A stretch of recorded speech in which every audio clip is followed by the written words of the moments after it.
Welcome to Living and Learning's professional development video series designed to equip you personally and professionally. My name is Philip Payne, and today's video is on how to be successful in business. Not too long ago, I was hanging out with a group of people, and one of the people in the group that I was talking to, it was a young man named Johnny. And Johnny was thinking about starting a business, and Johnny knew that I'd had a little bit of experience with that, starting a couple of businesses and running some businesses. And so he said to me, could we grab some time together and talk about how to be successful at business? And I said, Johnny, I would love that. And so not too long after that, Johnny and I got together, and as I thought about what I wanted to share with Johnny, there are a lot of ways to be successful in business. You know, we could have talked about having a mission statement or vision or maybe important values, how you treat your employees. But I sensed from Johnny he wanted some very practical things, some very practical tools on how he could be successful in his business that he wanted to run. And so I shared with Johnny just 4 simple principles that I want to share with you today. 4 simple principles that I'm convinced if you practice these, you will be successful in your business venture. You will be successful as an employee, as a boss, as an owner, whatever role you take on in business, you will be successful if you practice these 4 things. Here's the first one. The first one is the ability to show up. The ability to show up. Now maybe that one seems obvious. You know, if I don't show up, I'm not going to be successful. But there's a lot of people who show up who still aren't successful. See, showing up is letting people know that you're there. Sometimes it's advertising yourself. Sometimes it's making contacts. It's being proactive. It's seeking out opportunities. Showing up is communicating. You know, it's really important that you need to be a good communicator if you're going to have success in business. When somebody calls you on the phone and leaves you a message, you need to return that call. If someone shoots you a text, you need to return that text. If somebody sends you an email, you need to answer that email. Very important to communicate in a timely manner, to be punctual, to not let days go by or weeks go by. Oh, I forgot to get to that. No, showing up is being a good communicator, being proactive, being punctual. But showing up's not enough. You not only need to show up, you need to work up. Here's the second thing I told Johnny. You know what? Once you get your business going, you need to work up. You're going to get some business. You're going to get a task assigned to you, and you need to do that task at a high level. Give it your best effort. Do everything you can to ensure that I've put everything that I've had into this project. There's a lot of people who do things at a mediocre level.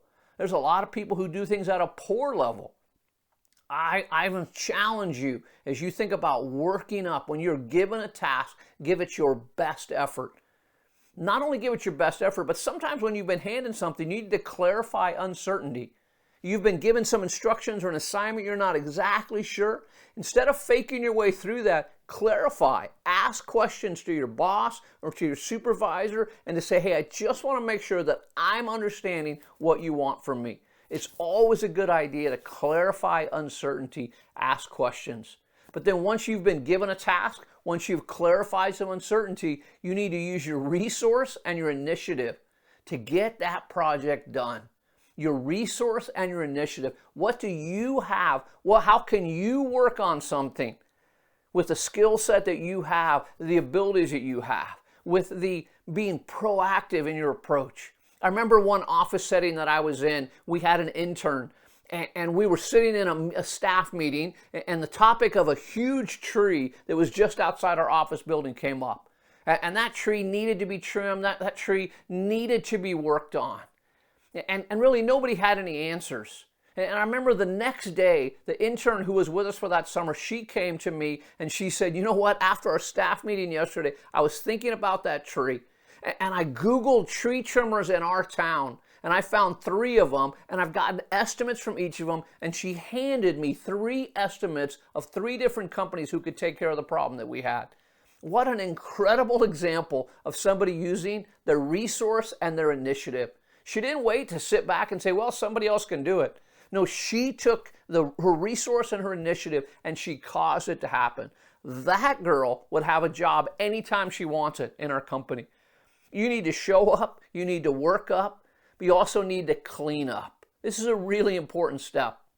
After you've delivered the product, you've been given a task, you've been given an assignment, it's important to clean up after yourself.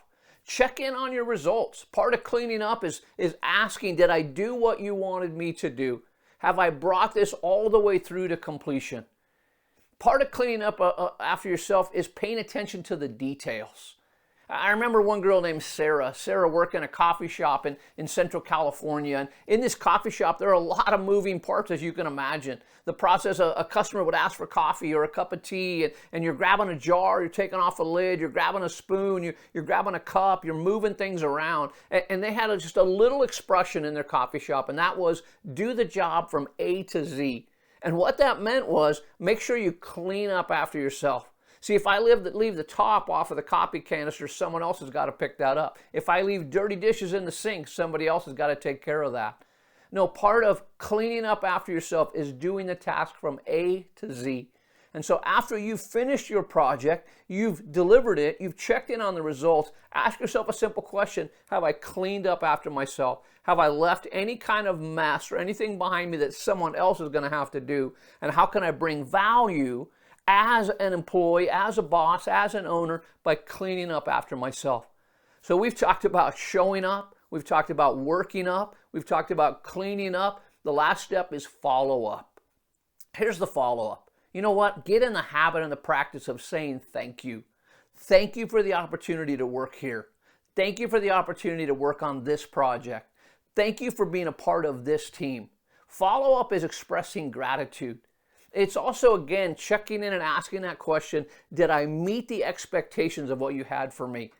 As I'm working in this company, as I want to be a successful employee, did what I expected and what you expected, did they meet? Did I meet the expectations? And then here's a great question to ask. How can I be helpful to you in the future? See, part of following up, and maybe your project came to an end, but you want to make sure that you let that employer, that boss, that company, that team know that you're available to them.